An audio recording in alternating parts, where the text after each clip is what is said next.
audience, welcome to the Radiant Eclipse MLP Talk Show. This is episode 5, recorded on April 29th, 2012. My name's Vanacus, and I'll be your guide through this wonderful world of rainbow-colored equins. Please put your hooves together for this week's co-hosts. This is Joe Stevens of the Equestrian Inquirer. Good evening, Ponyville. And this is not Joe Stevens of the Equestrian Inquirer.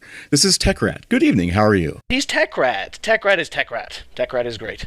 I am me, that is true. Every week we start off the show by introducing our special guest. This week's guest is a familiar face who's diligently trotted by our side since the very beginning, Enigma the Mastermind. Greetings, everyone. I am Mastermind, man of mystery, and that's about it. There's a lot of unknowns when you're a pony of mystery, I would imagine. That's the allure of being a pony of mystery. You discover.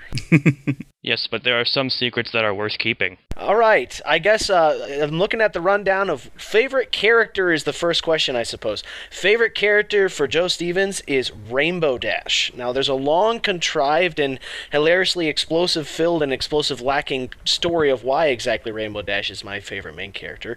But I'll lead the story short to that she's just the coolest. That's pretty much simple. Rainbow Dash is the coolest, and she has to be my favorite character, because who else could be, honestly? Favorite episode is by far Winter Wrap-Up. This one has a little bit more logical reasoning behind it, because Winter Wrap-Up, in my opinion, is the most Disney-esque episode, and it really reminds me completely of the old Broadway-style Disney classics, like Aladdin, Lion King, where they didn't just have a musical on the screen, they would have a choreographed looking one, and it was almost like they were acknowledging there was a stage, there were props, and there was a finale, there was even spotlights and all that stuff, and none of the other musical numbers from At the Gala to even the other ones had that kind of Broadway flair, and I really appreciated that and thought it was, and of course it's the most addicting song ever. What about the one from Super Speedy Cider Squeezy 6000, which was literally a reference to a great musical? I actually did not like that that one as much as Winter Wrap-Up, mainly because Winter Wrap-Up had two things. It had that Broadway style, but it also included...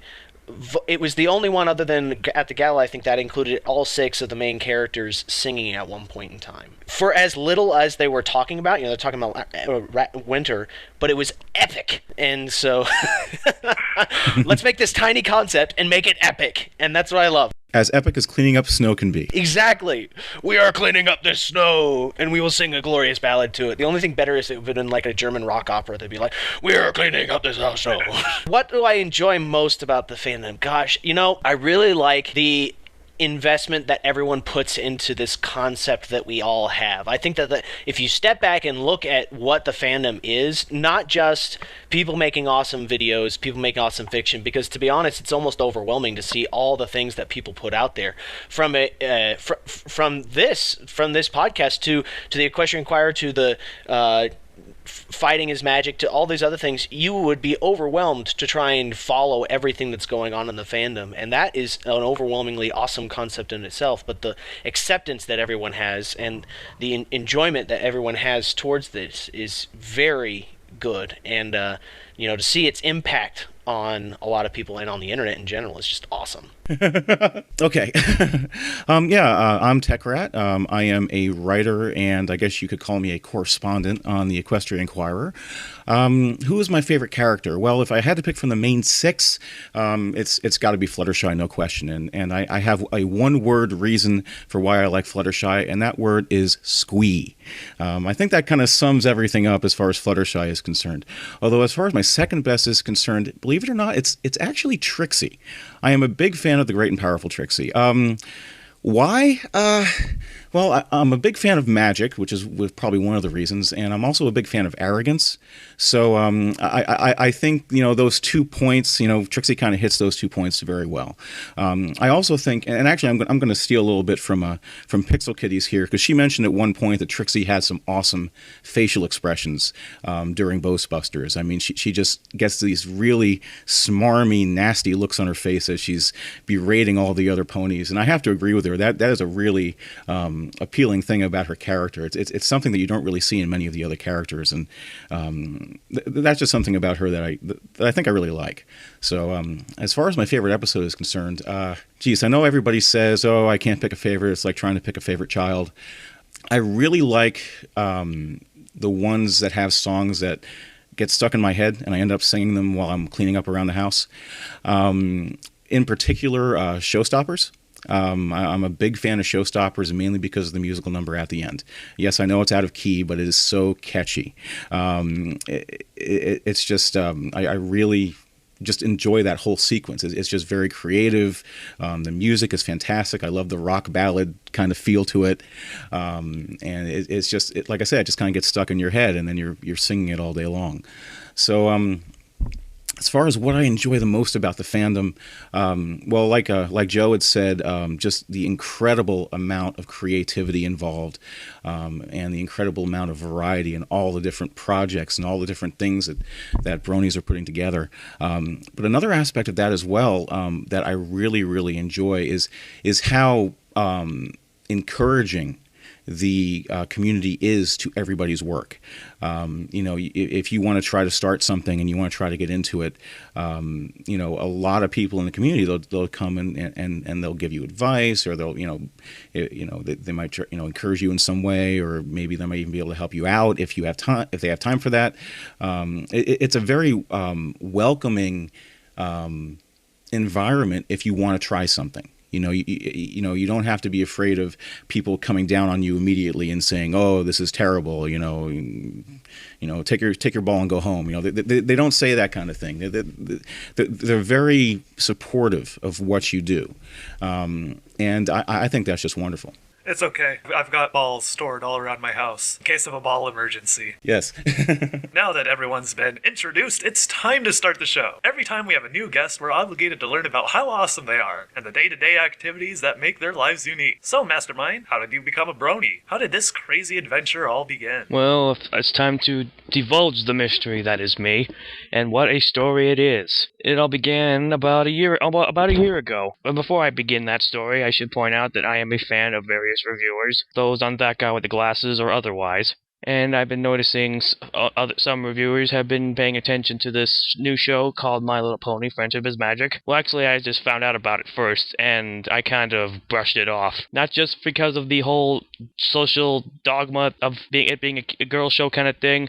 That was kind of a small reason. The main reason I brushed it off was because, well, I've kind of gotten to the whole thing where most of today's cartoons, well, suck. And that was basically the reason why I mostly kind of, shrugged it off. Until one day, one of the reviewers I am a fan of recently posted a video of reading the fanfic Cupcakes, and I was thinking to myself, My Little Pony spawned dark material like this? It definitely got me interested in the show after that. It was not after another reviewer friend did a reaction video of season 1 that I thought to myself, that's it, I'm watching this show. So I did, and it wasn't one of those things where I just started watching the pilot out of nowhere, and I was going to watch this whole season anyway. And luckily for me, it was time well spent. So, why is Twilight Sparkle best pony? Didn't Applejack used to be your favorite? Indeed she did. When the show started, Twilight was my number one. It was not until Appleblock season when I saw Applejack develop as a character that she kind of booted Twilight and pretty much stayed on that pedestal for most of the runtime. And it was not until the season 2 finale that Twilight came back on top because we got more insight into her character. Let's just say she won a bit more of the relatability notch than Applejack did. But don't get me wrong, Applejack is a relatable character for me, but Twilight just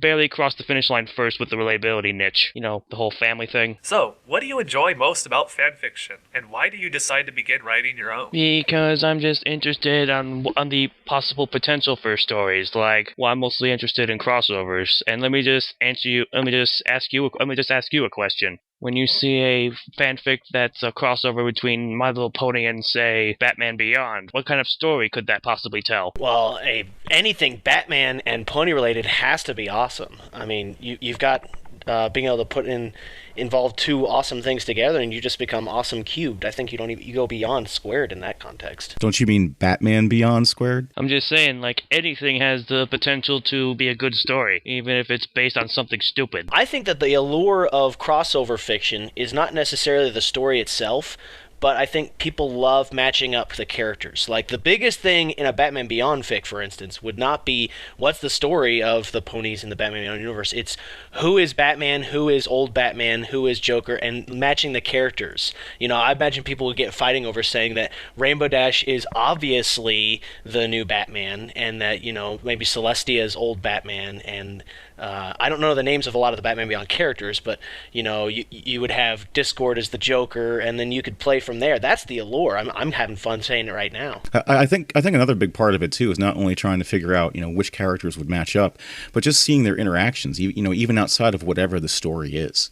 You know, especially with characters that are similar. Like, I know there's a fanfic out there right now that's a crossover between Indiana Jones and Daring Do, and that actually sounds really cool to me. And that's something that's on my to read list, just because, you know, yeah, it sounds like a kind of quirky idea, but you know, these characters are similar, but how would they interact? Not to mention you get more Daring Do, which is always good. More Daring Do is always a good thing, absolutely. But I think it's also the interactions and just, you know, because you think, you know, how could you possibly bring these two so different things into a simple story? Exactly. There's actually more than one way to do a crossover. There's direct crossover where the characters of one show become the characters of another. Then there's also the I think it's called a parallel crossover, where it's more about the characters being transported into their world and vice versa. So now, instead of imagining Rainbow Dash being Batman, we can actually imagine the Joker coming to Ponyville as a pony, and, you know, Batman as a pony coming to Ponyville. Oh, that is awesome. You know what? I'm out of here. I'm going to go write that right now. You know what I'm also genuinely surprised by? Like, I was looking on fanfiction.net, and there is no My Little Pony Friendship is Magic crossover with any Bruce Timm show. Like, look it up on fanfiction.net. There is none. Well, except for one, written by yours truly. Skadoosh. You filled the niche. You set the bar way too high. I wouldn't say that. So, Enigma is a mysterious pony with an unknown past. Who would be his greatest villain and or greatest rival? I'm sure him and Mare-Duel are bound to cross paths. Yeah, my idea for this character was I was originally probably going to write a bit of a sequel story to the said Batman Beyond fanfic, but I'm still kind of in the brainstorming stages with that. And basically what it would have involved was the blueprint stage of the character was basically the Riddler being transported to Ponyville and basically changing his name. I was probably gonna match him up with Twilight Sparkle, which I don't think would have been a good idea, or just make him a villain and just have him run rampant around Ponyville and maybe release Discord along the way. Well, as far as Twilight Sparkle is concerned, we already know her and Pinkie Pie make great detectives, so having them play the counter role alongside or against the Riddler seems like it would actually work out. Yeah, I'm also currently writing another fic involving the Enigma character with Daring Do, but that's also kind of in the blueprint stage. Now, I did basically finish the first chapter, but I don't feel it's getting scary. I'm kind of going for, well, before I tell you what I'm going for, I'm going to have to ask this. Have any of you seen the movie The Abominable Dr. Phibes? I can't say that I have. I'm sorry. Well, it's on YouTube if you want to check it out. It stars Vincent Price, and it's a pretty good movie. And it's an older film. Yeah, it's from 1953, and that's kind of the vibe I'm going for with the story. So it's more so about trying to find out what kind of style of the genre you want to write for the fic before you actually write it completely. Pretty much. And that's kind of the challenge you're facing at the moment. Yeah, pretty much. I want to make this as much a horror story as the movie was, while incorporating ponies into it. Well, that sounds awesome, and you're definitely not the first to want to head in that direction, so it looks like there's some definite potential. All right, moving on to the next question.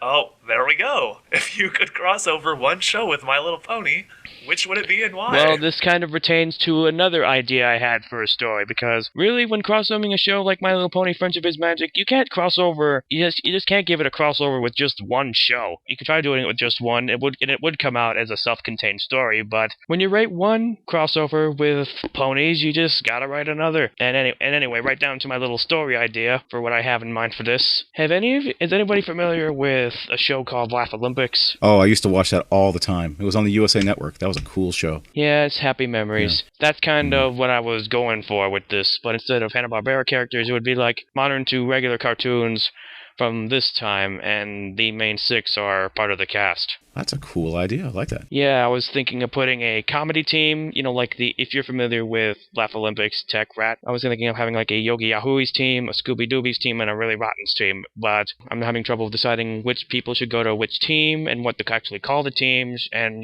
and also deciding if I should attach a cohesive plot to it, or just make it a fun fic. You could have the Silly Celestias, the Loony Lunas, and the Creepy Cadences. Though I kind of want to downplay the pony element because it's just about the crossover itself. I see. So you're going to incorporate other shows into it as well, characters from other cartoons? Exactly, because what I have in mind was putting characters like Dexter and the Powerpuff Girls in there. I was also adding other characters like Sam and Max. Yeah, and there's other potential for, I think you said game characters as well, like the Sly Cooper gang, which I think would be hilarious. Yeah, that would be. To see in this, I was going to put them show. on the hero team, but seeing as they may probably be the only video game characters I would have, I would probably consider that cheating. But they're diverse characters that deserve their own animated series, so I think it should count. So I think as far as I'm concerned, it counts. Also, if you put Ed, Ed, and Eddie into your fanfic, Joe will love you forever. Yes. Well, here's a little. He is a rabid Ed, Ed, and Eddie fan. Rabid. Oh, well. Yes. Okay, well. So would that make you a plank flank? That's two. Here's the thing. In order for a character to go into my story, I have to either 1, know the character, and 2, like the character. Because if I don't like the character, I'm going to bash them. That's just me. And I'll be honest with you, and I promise, and I should tell you, buddy. In most cases, literally. And I should tell you, buddy, I'm not the biggest fan of Ed, Ed, and Eddie. I'm sorry. In fact, I kind of hate it. But if you have any other ideas, I'd be glad. Took a sad turn. But if you have any other ideas for character additions, okay. But if you have any ideas for character additions and/or team names, I'll be glad to accept suggestions later. All right. So you said a majority of your family wouldn't understand your love of MLP. Although, after talking, you said some of them have. Do you have any advice for other people who are more cautious about their love of the show, other closet bronies? For all the other people who may be in your situation, what's your advice for them? Well, I'm not really the best person for advice, but if you don't feel comfortable about explaining something, that's fine. I think all you can just really do is just enjoy the show fine, and let nobody stop you from enjoying it. Whether it be people on the outside world or those who are your family members. Who knows, some of them will surprise you. Why is Diamond Tiara worst pony? Do you think she'll become an even greater antagonist when she becomes a mare? Holy salamander cuttlefish with frickin' syphilis. Buy some apples! Hate that little... Gah. Okay, I'm just gonna calm down now. Okay, tell us how you really feel. Well, she's bland, to say the very least. And I think what my main issue with Diamond Tiara is that people sometimes bash Rarity for being this kind of character. Excuse me, do you see Rarity tearing people down for her amusement? No, I don't Buy some apples! think so! And a hush filled the room. And, by the way, Ponyville Confidential... As far as I'm concerned, the worst episode ever. The Diamond Tiara aspects of it could have been... I didn't like her very well. I think she played a good antagonist role in that episode. But anytime you have an absorbent amount of Scootaloo on this camera, it's always a good thing, in my opinion. And always a potentially destructive thing. Yeah, the CMC were good. It's just the execution about it was horrible because, the CMC were attempting to... Because, halfway through the episode, the lesson was already learned, and it just became a game of the Crusaders wanting help, and they would just turn them down because they think they're, asking or begging for another gossip column, and, Diamond Tiara being this puppet master devil. Buy some apples! Buy some apples! Infuriating is what that is. Anyone notice Twilight puts up a force field over the library? What do we see in the season 2 finale? Her older brother putting a force field over Canterlot, and he was the only one who could do it. Now, why couldn't Scootaloo try to smash into the top of the force field like the changelings were in the other episode? I would have loved to see that. Well, she didn't want to hurt Twilight's feelings. She was trying to be nice to her. If she would have done that and shattered Twilight's powers, then all of a sudden Twilight's not going to help them at all, because now she knows that Scootaloo is completely immune to her power. Oh, this is true. Scootaloo has to keep it under wraps that, she's the most powerful pony in Ponyville. She can't let that out of the bag quite yet.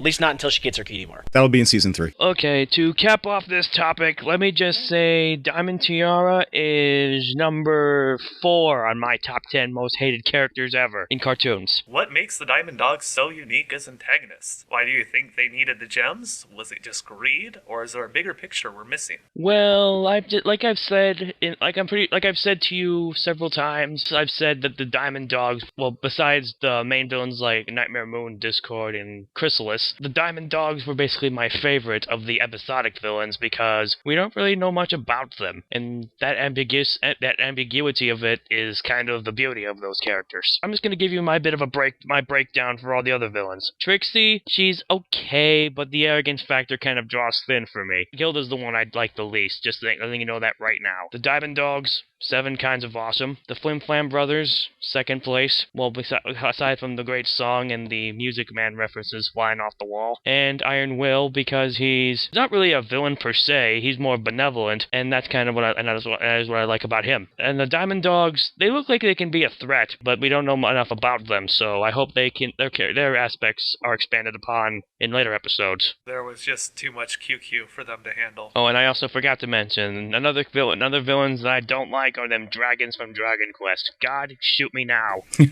Fighting is Magic is a fan-made arcade game in production by Main 6 Dev. Here's a cool update from their official blog. A small bit of news, or more precisely, an introduction. Hawk, who recently joined the team as a programmer, or FM2K tamer if you prefer, augmenting our team's resources with his experience and expertise.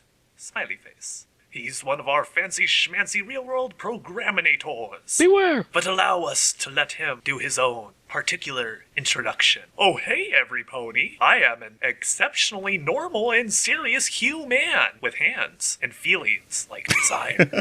See? I'm happy now. Aw. And look, I'm sad. I do not understand why you/we named you/our race after a chromatic correlative. This bears further study, and your savage and highly infantile mapping of sounds and concepts you call a language. I would be called a programmer. Taming the creature known as Fighter Maker is nothing compared to hunting the glorious and monstrous beasts of my planet. I enjoy holding hands with my human hands.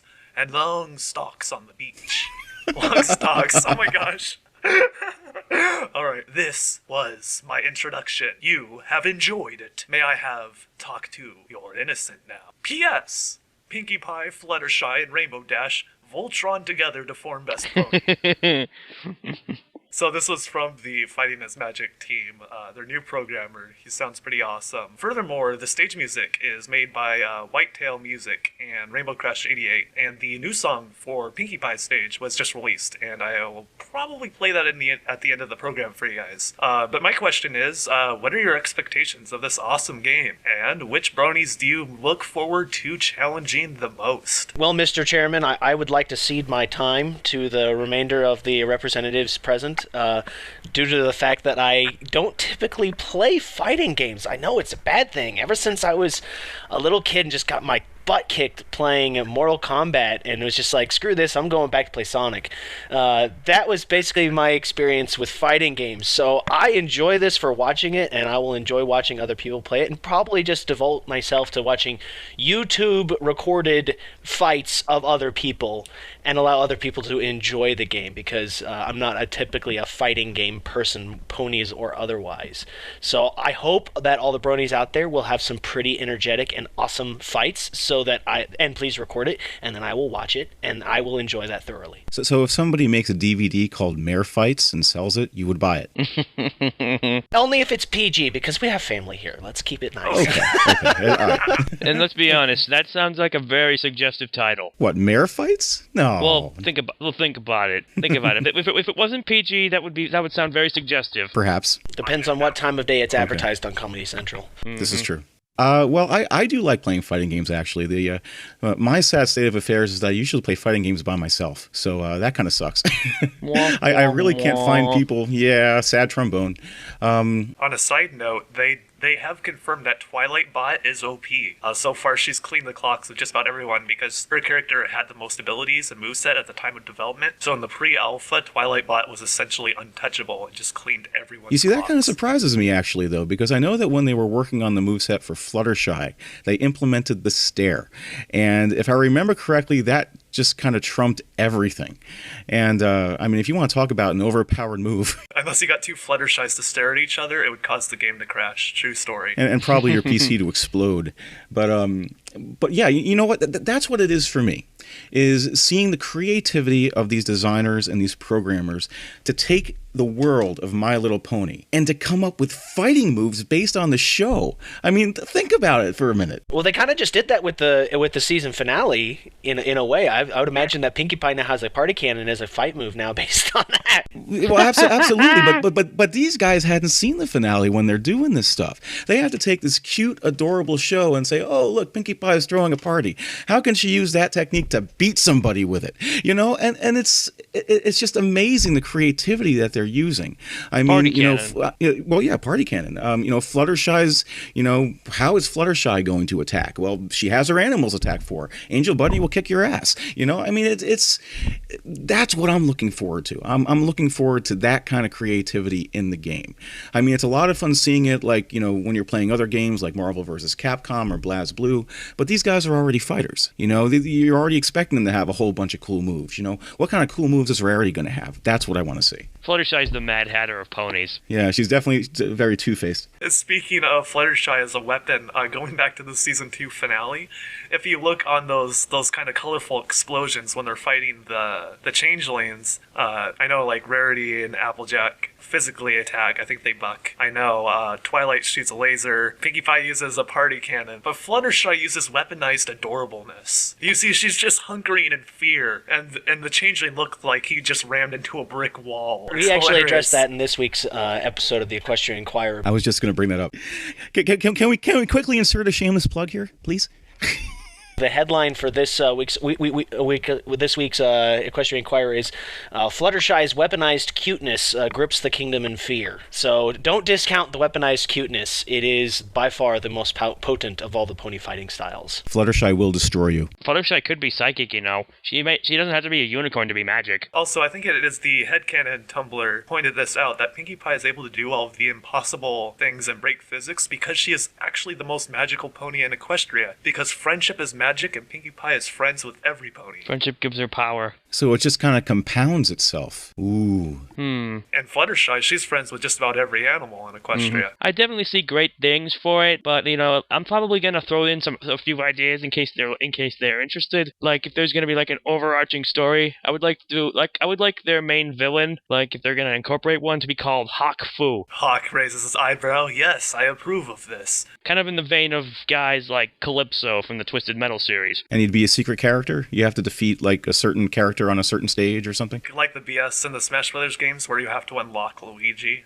I mean, seriously, Nintendo, you have to unlock Luigi. Is he not special enough to be in the main crew? Luigi gets no love, ever. Pretty much. But I mean, that's probably my idea, but if they have a different idea, that's understandable as well, but that's just my 2 cents.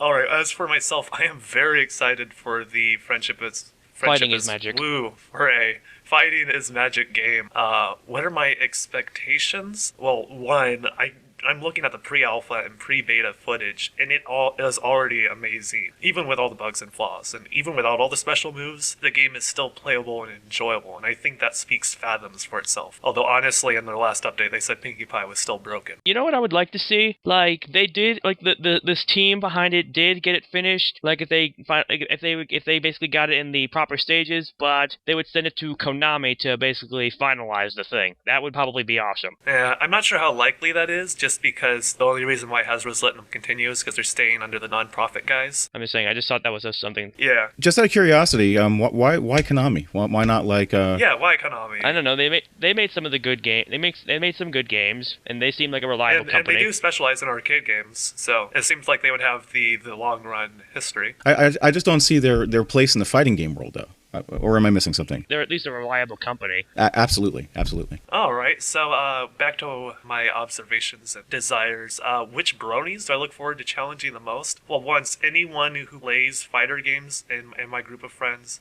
Yes, I'm going to give a call out to Sage Cullen, who's crazy at just about every game he plays. He is a local friend of mine, and oh gosh, he is the most annoying player to go against in any game, and I have a feeling he is going to master this game. And the reason why I'm giving him a call out right now is because I'm sure when this is out, he's going to challenge me to the game, and you guys are going to see the videos of said matches on my blog, so this is relevant. And Joe will buy the DVD. Yes. Oh my gosh, Sage. In any form of competitive game, he's in it, and gosh, I love him. He's a great friend, very annoying player. I look forward to challenging him, and anyone else who is a part of the Vanacus blog, just because I'm interested in seeing how our other staff do, and the other people like Mike the Microphone and DJ Alex S. See which characters they would pick and who they'd fight as, and I would love to see matches like that, just because I'm already familiar with them on their Tumblrs and the gameplay videos they already do. So I think it'd be hilarious to see matches like those.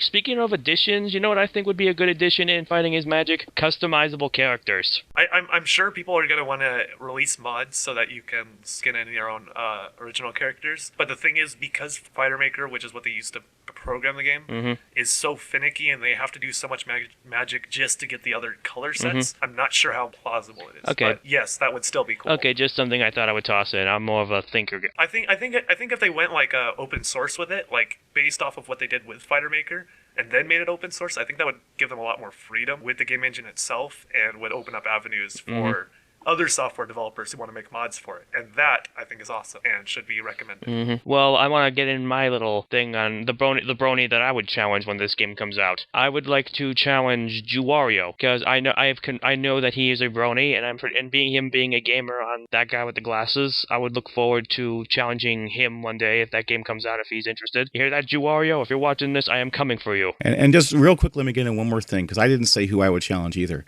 I think I'd like to challenge Joe, because he doesn't play fighting games, and I would win. Can I just play as Sweetie Belle or Fluttershy, just sitting there mildly weeping, and hopefully maybe you'll have a heart and just watch as this helpless pony gets annihilated? I'll hit you once and then let time run out. How about that? That's called the Love and Tolerate TKO. That's the mercy kill. I think Sherclot Pones needs to contact Main 6 Dev and get Sweetie Bot as a playable character. Yes. Or Hot Diggity Demon's Rainbow Dash Robot. Oh gosh, that would be awesome. And then when you lose, she says, "My primary function is failure." So, the age-old argument of Brony's face is their role within the target audience of My Little Pony. Yes, it is true that Friendship is Magic is directed towards younger girls. So, why should they be the only audience? This is one of those unique shows that was produced for kids, but made so their parents and siblings can enjoy watching it with them. So, it stands to reason that older people, like males, can enjoy it too, since it was developed in the same way as other Disney movies. They have the target audience in mind, but with so many references and mature humor that other people can enjoy it as well. So, Hasbro has released yet another amazing commercial, We Are Not Pushovers. In this clip, Pinkie Pie would like to remind us that even though they've grown to appreciate rainbows and butterflies, these fillies are a force to be reckoned with. So, do you think this commercial is another way for Hasbro to remind the audience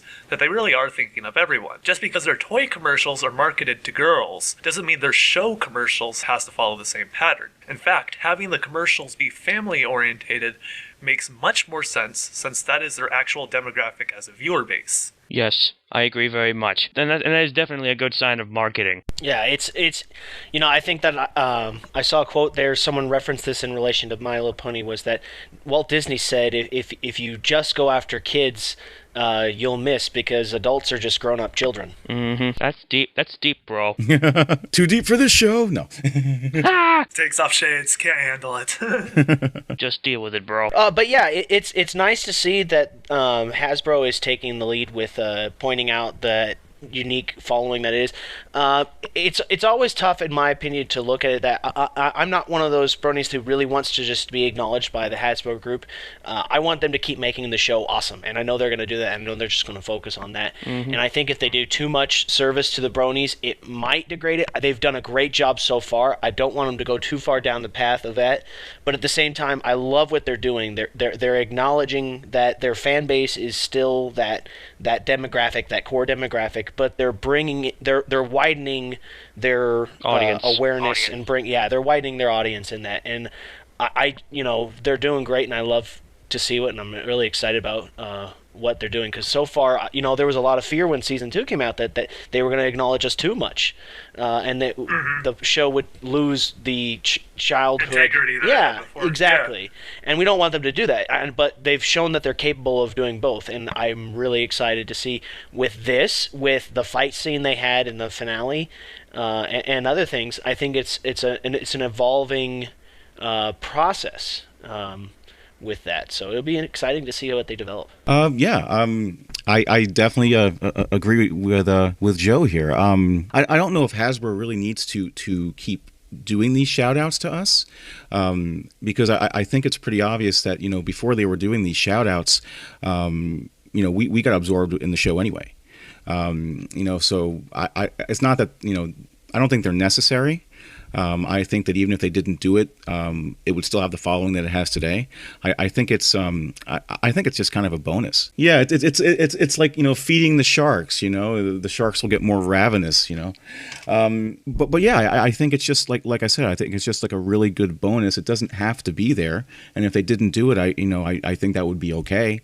But it just you watch that commercial and then as an adult man, you say, oh wow, that makes me feel good that they actually realize that we like this show too. So yeah, I think it's great that they're doing that. I was going to make a separate point just to reference another show that's done this in the past. I don't know if we still have time for it. I was a huge fan of the Powerpuff Girls when they first came out. Which just goes to show you how great Lauren Faust is, and Craig McCracken, her unsung husband in this series. Craig McCracken, awesome animator, and they worked on the Powerpuff Girls together. And the 5-year-old girl was kind of the core demographic that they were going after too, with a little bit more wider appeal because it had more chaos and fighting going on. But they made an interesting thing in their promotions and dubs. I remember they had this thing where they had the different characters sitting on a couch and getting interviewed like they were on CNN, and the different characters would acknowledge things in a very adult way, but they were children. They're being asked adult questions, but they're children. And so the kids were able to enjoy it because it's look, it's Buttercup sitting on a real couch, and they're talking to her, and she's talking, and it's cute, and they don't really actually get kind of what the humor is. But the adults are watching it, and they're saying that's hilarious because it's mocking the news industry. It's mocking how people are interviewed, and it's hilarious to see. I think that I'm trying to remember the lines, but I think Blossom was being interviewed, and they said, you've been portrayed as one of the more simpler of the characters. She just says, no, I'm not. I am a fiery redhead. Of course I'm intense and great. And, an adult would get what a fiery redhead means, and addressing that with the character of Blossom is hilarious. A child won't get that, but they'll think it's funny because it's Blossom, and she's getting a little upset for no reason, and it's funny. Look at this bow! There have been shows that have done this in the past successfully, and I think that this is just... But they didn't start out doing it that way. They started out season 1 just nothing but little kid stuff, and then it got older and more mature and more comfortable within itself. And so we're seeing that stage where the show is comfortable in itself, and it's able to do that.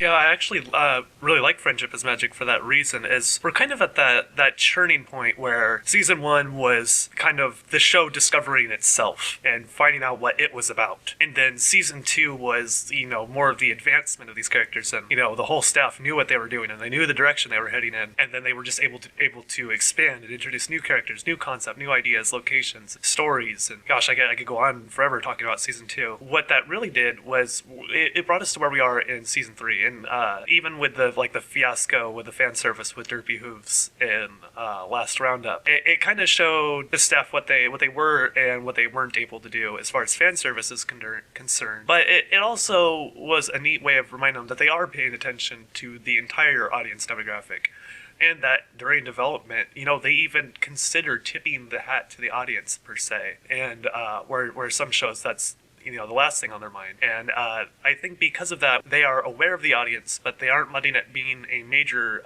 influencing factor. Means that they're still making the show for the audience in mind, but they're still going to continue making the product that got us hooked in the first place. And I think that's very reassuring for season 3. And I think that is one of the reasons why we're going to continue loving this series. And as long as they don't have this weird mishap and lose a whole bunch of their staff and writers and voice talent due to licensing and contracts, I think we still have a great show on our hands that we're going to continue to love for the years to come. I'm really interested to see how season 3 goes as well, mainly for the reason of that I think this is really the first season where from, pre-production all the way through, the completion of the episodes, through that whole time, the whole Brony community was really in full swing.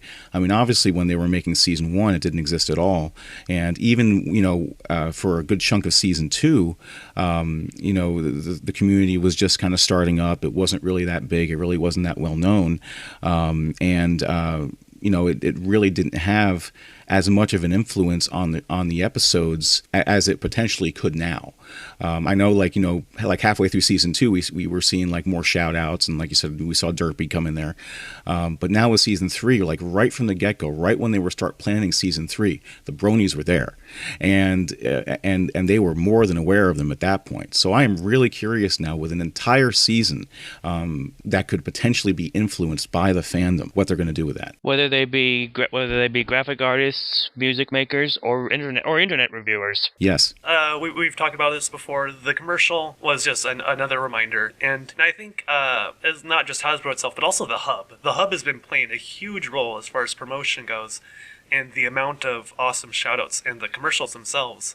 Like, I think Equestria Daily was even featured in one of the commercials for, what was it, like their iPod or their iPhone parody commercial when they had a pony for everything. It was one of the little app icons, I think. Yeah, and all the billboards that are usually in the California area at the time of new episodes, and like with the season 2 premiere and the season 2 finale, and and then even in their shoutouts in the other shows, like the Aquabats, this is a new show I've heard of recently, also produced by the Hub. The Dan Versus series, which I didn't even know existed until this fandom has really got on me, and we saw like Dan Versus MLP, which is funny because a Tumblr has already been making comics of this, but I'm not sure if Hasbro was aware of this when the Hub made the commercial where Pinkie Pie completely bedazzled Dan's car. I saw that. Having that crossover element. This is just it's just great to see the Hub also showing their full support as the channel that airs the show.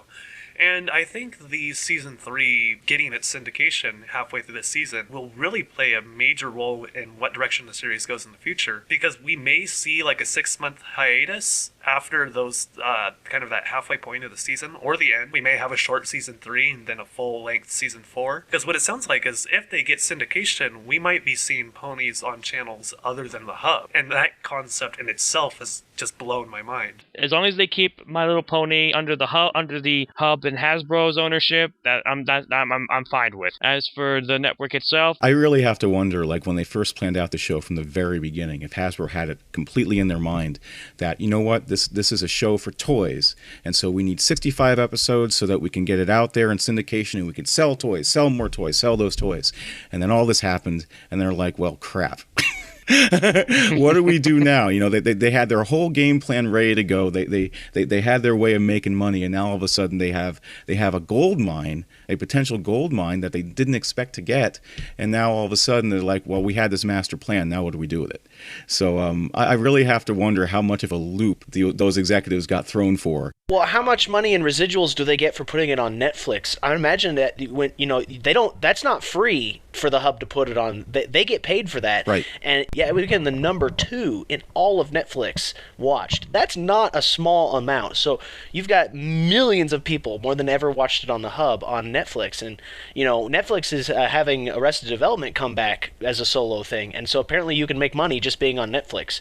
And so I can't imagine. They release their financial reports every once in a while. It'd be interesting to see where the line item for how much money they're making off Netflix is. And then, of course, there's also the fact that the Royal Wedding was the highest rated program in the Hub history, I think they said. Since Hearts and Hooves Day, I assume. Yes.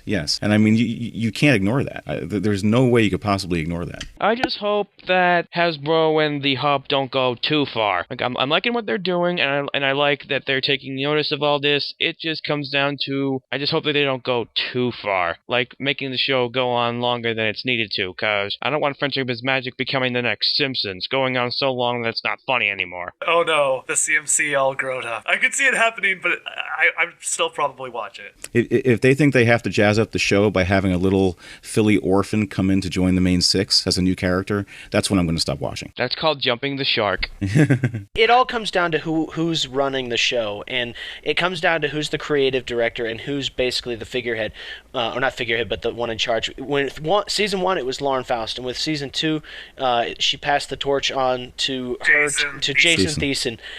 And you know, I know a lot of the guys that are there now are people who came from the Ed and Eddie studio, and you know, that show ran for, what was it, 7 seasons. 10 years. They did 10 years. And did they get a spin-off series too? Wait, what? Well, no, they didn't get a spin-off series. They extended this. They were going to go for 4 seasons because they said, we're done.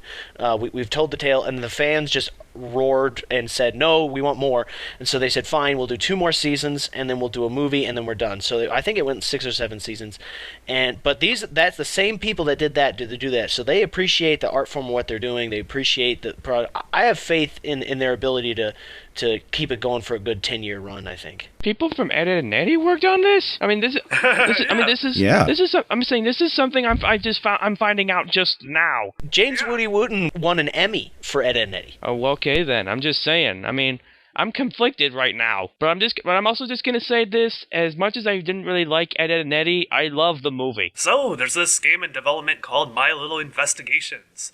It's an Ace Attorney-style pony fan game starring Twilight Sparkle and her search for the truth. Equestrian Dreamers, the team responsible for its creation, are now confident enough to give us a release date for one of their demos, May 5th. So far, we've seen a handful of great pony games being produced by the fans. How do you think Hasbro looks at these non-profit companies? Do you think they'll ever financially support one of them if they become successful? Well, I don't see any reason why they wouldn't, because they're already sitting on a gold mine already, as we discussed. I mean, if a guy is gonna drop 10 pounds of gold onto your lap, then who are you to question it?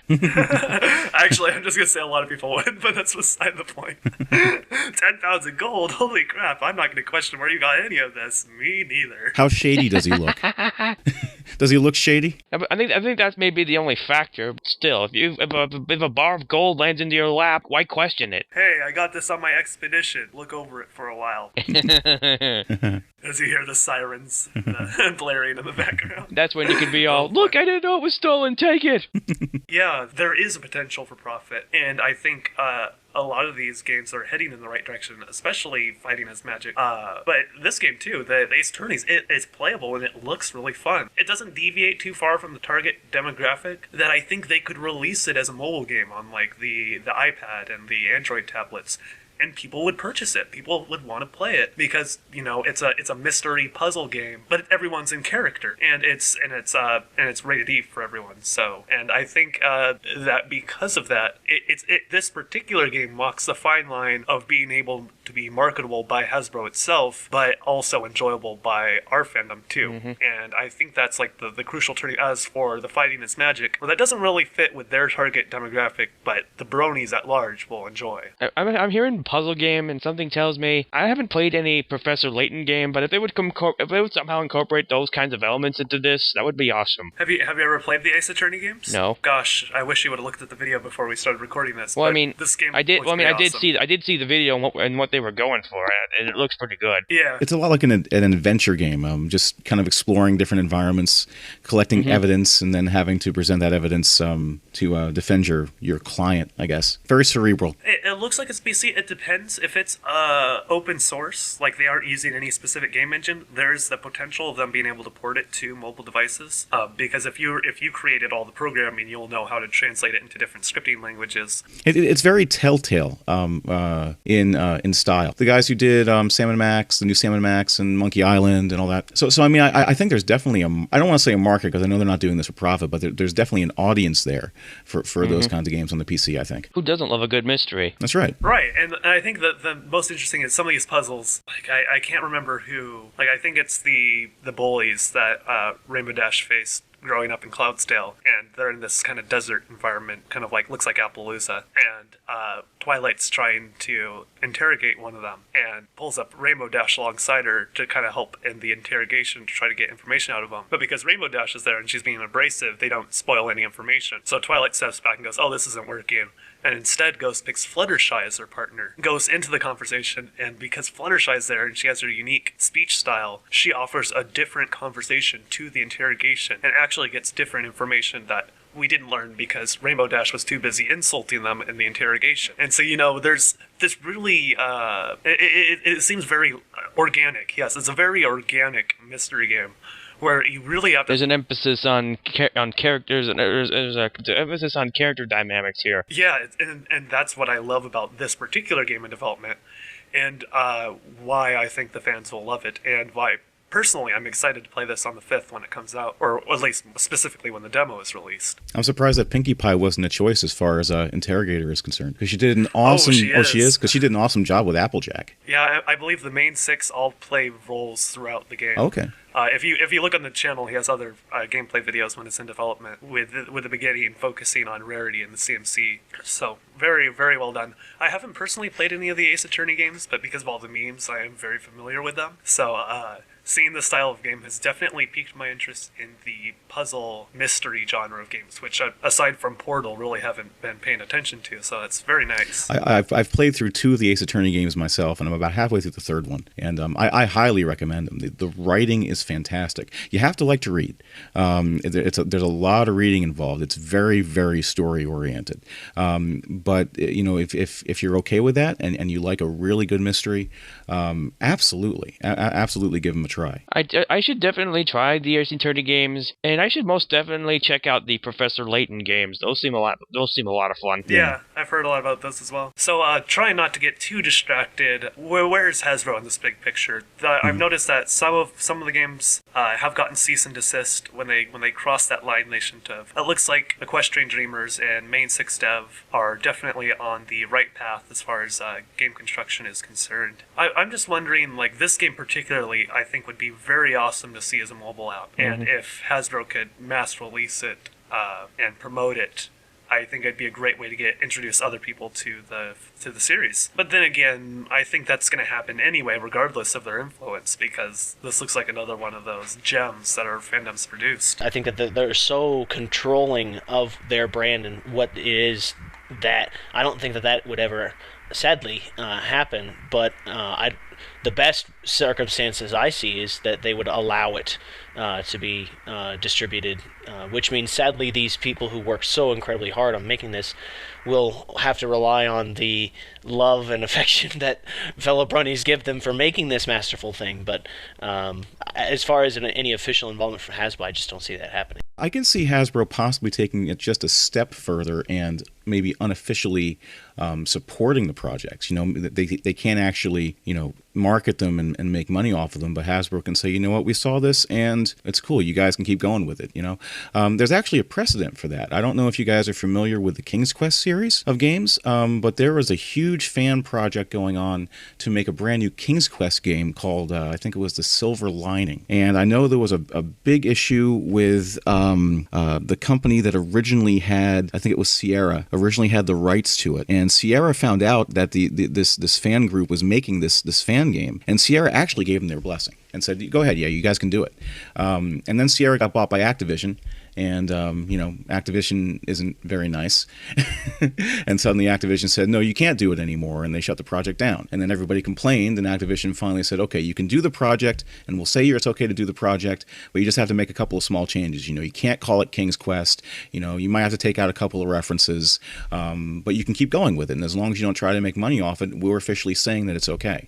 And I'd love to see Hasbro do that. It's one thing to just not say anything and let it go on. It's another thing for them them to come out and say, you know what, we think these guys are doing something really cool. And I think that would be a great boon for both those games and the community. Hey everyone, don't forget to check out our site's other great programs, like Stay Brony My Friends from Dusty Cat. If you're on the West Coast like me, you can tune into his amazing program every Monday at 5 p.m. Pacific Date Time. After that, go tune into Equestria Inquirer on Wednesdays during the same time. I've tuned into both of these programs and can assure you that they are more amazing than you can comprehend. More awesome than you can fit into one tiny YouTube stream. We are a part of the EverFree Radio national network and broadcasting live from a hastily constructed satellite dish born on the back of an unwilling platygriff. That is the Equestria Inquirer. It stays tame as long as we feed it a constant supply of jalapenos. Yeah, his name is Steve. Yes. We had an issue lately with Rainbow Dash sabotaging him and throwing him vast distances and then hijacking our feed to steal cable. But, you know, the joke's on her because Comcast canceled our subscription, so... So yeah, another great program you guys should check out is the Sketchy Sounds livecast, a live songcast, which is on Thursdays at 2 p.m. Pacific. This Brony is a great musician, and he plays musical requests live for the audience, and you guys check it out. I really enjoyed the single stream I was able to listen to. Normally, his time frame puts him unavailable to me, but I was able to listen, and it was great, so definitely have my recommendation. Also, everyone loves Fridays, because on Fridays, you get to listen to the Queen of the Night, Nightmare Moon, and you get to join her as she takes over alongside the Lunar Republic at 4 p.m. Pacific. So viewers like you can directly request your favorite songs made by the various Brony musicians in our community. Also, finishing off the week, before you hear from us again, tune in to A State of Brony at 1 p.m. Pacific on Saturdays. And you can listen to the best trance, house, and electronic music in all of Equestria. If you have any questions, or you'd like to join this program as a co-host or guest, you can contact me on my official website, vanacus.com. That's vanacus.com. We're always looking for new speakers, and if you have the passion, I look forward to working with you in the future. Thanks for your time. See you online.